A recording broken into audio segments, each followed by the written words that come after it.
Hi guys! Mao daw na ang pinahapa nga manok ko. Pinahapa. Gi-marinate na ko na siya ng the whole night. Then after that, karon morning ako siyang giprito. Brown na siya. Muna ato nang gibali. Brown na siya. Lami kay na siya. Mura pa siya lechon manok ang lasa. Mas lami pa sa lechon manok ha. Char lang.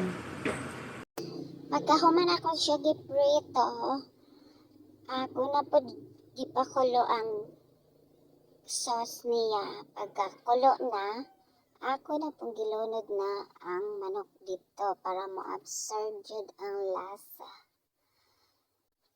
sa iyang pag-marinate. O diba? Grabe ka lami. I-try na niya guys. Lami pa siya sa lechon manok ay balik-balik lang kaday oy. Naunuswa naman taong kaday. Basta lamig din siya, promise.